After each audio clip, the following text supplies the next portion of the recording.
In our final section, we are going to be solving equations.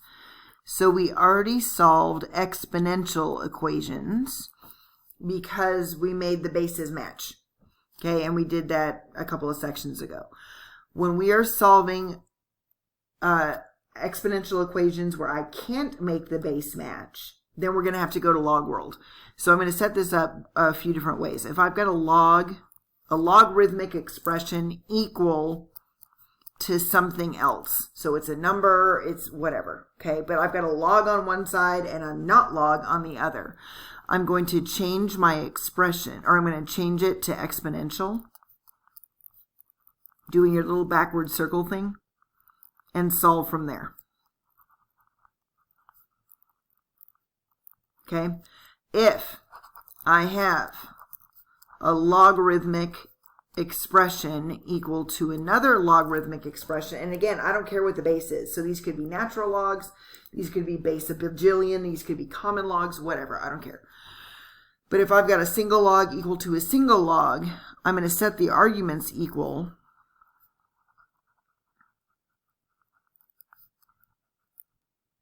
and solve. And for the last one, if I have an exponential equal to an exponential and I cannot make the bases match, and bases won't match,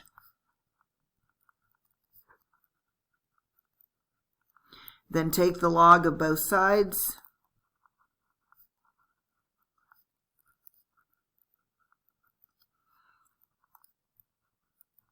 see if you can read my writing. Take the log of both sides, and you're going to be in this situation, and then follow option 2.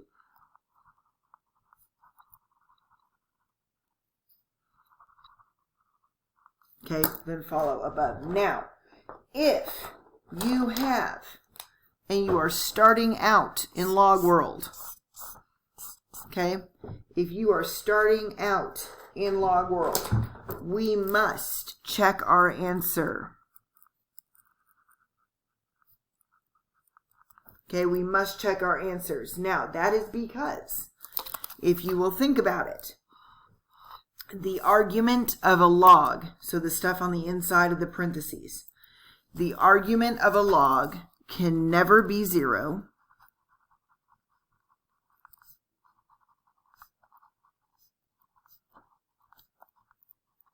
Zero, that's a 0, sorry. My hand just fell off the page. Or negative. Okay, the argument of a logarithm can never be 0 and it can never be negative. So if I was to say, what power am I going to raise 2 to get 0 for an answer? You can't do that. There's no power to raise 2 to that you would get 0 for an answer. So if we change this into logarithmic notation, we would say log base 2 of the answer equals the exponent. So this is impossible, so this is impossible. The other thing is, what are you going to raise 2 to get a negative answer?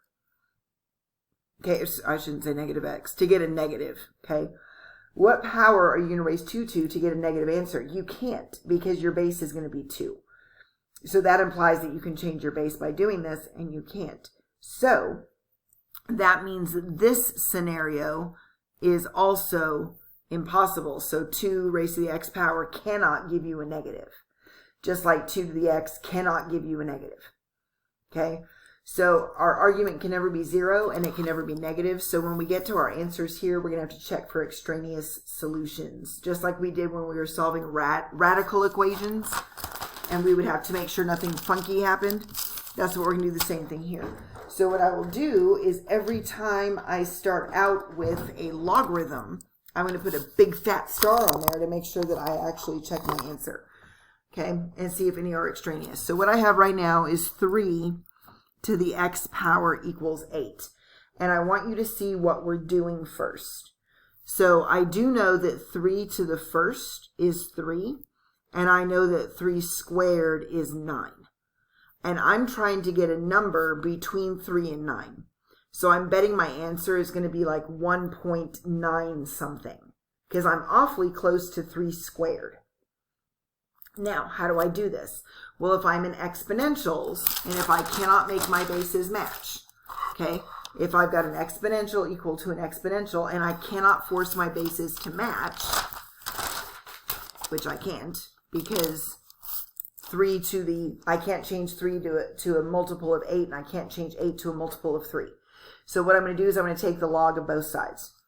So I'm going to take the log, and I don't care if you use common log or natural log, but just take a log. So I'm going to take the log of 3 raised to the x equals the log of 8. Okay, why do I go to log world? Because once I'm in log world, I'm allowed to drop that exponent out front as a coefficient. So remember, when you're condensing, you kick up your exponents. Well, now I'm expanding, so I'm going to drop that thing down. So now I have x times the common log of 3 equals the common log of 8. And now this is a package deal. That is a number. So I'm going to divide both sides by the common log of 3. And that gives me x equals the common log of 8 over the common log of 3, which is, don't make that 8/3. Okay, the log of 8 is a number, and the log of 3 is a number. So the common log of 8 divided by the common log of 3 gives me 1.8928. 1.8928. So what did we say? I said it was going to be awfully close to about 1.9.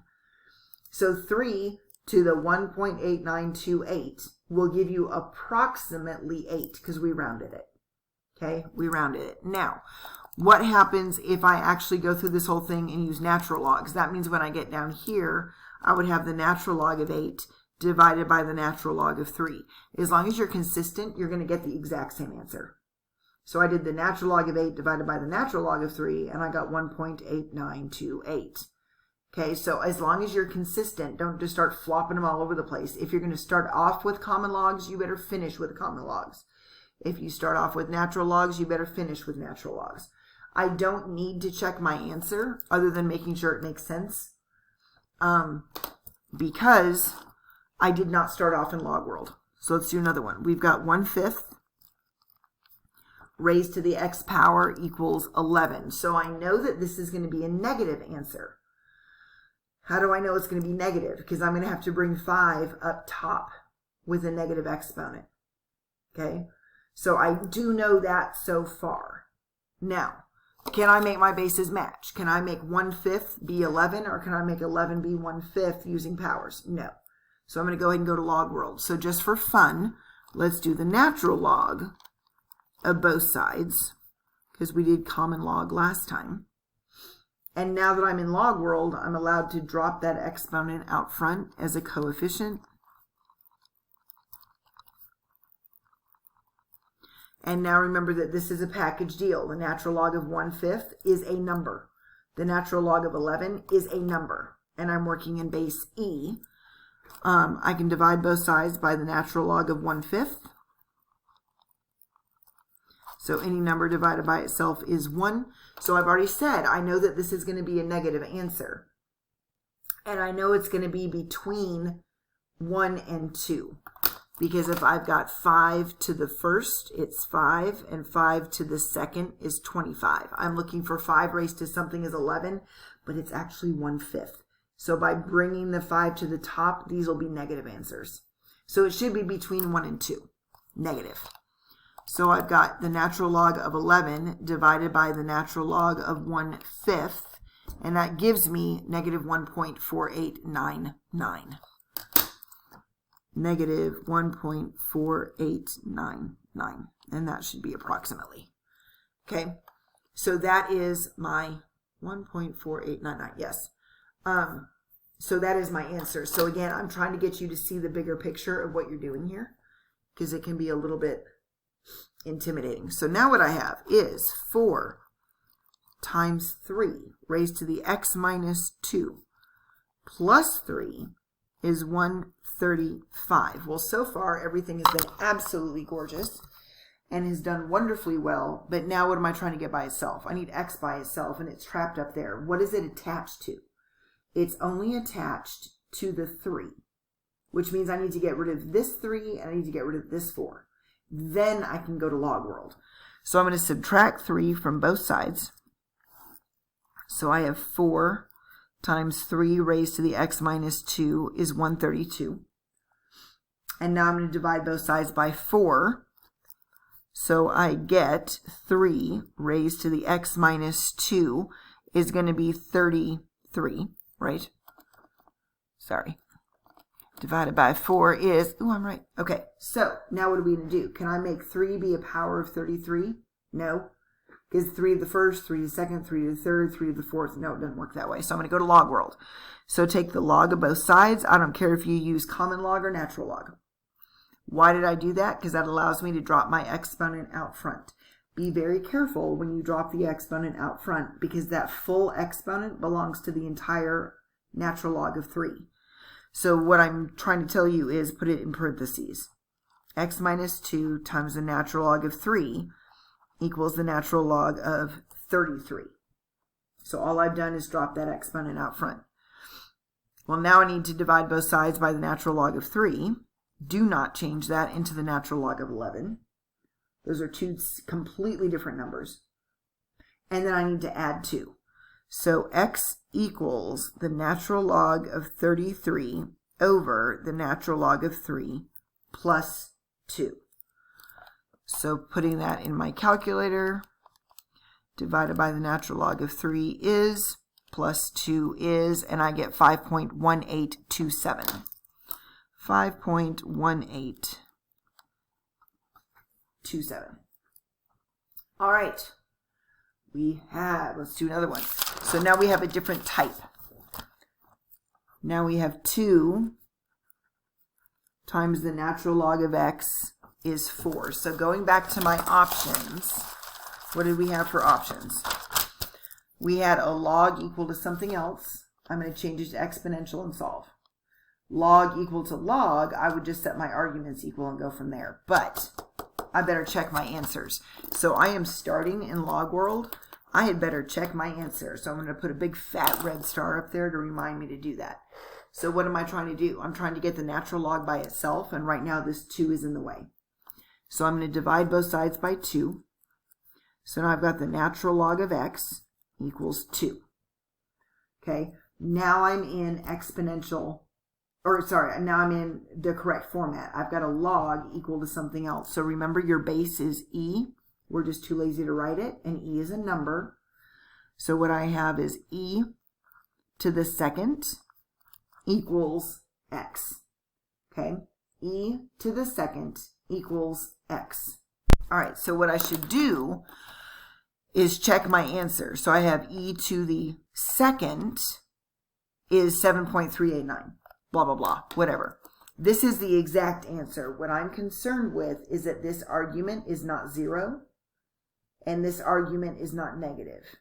So I am going to say the natural log of approximately 7.3891.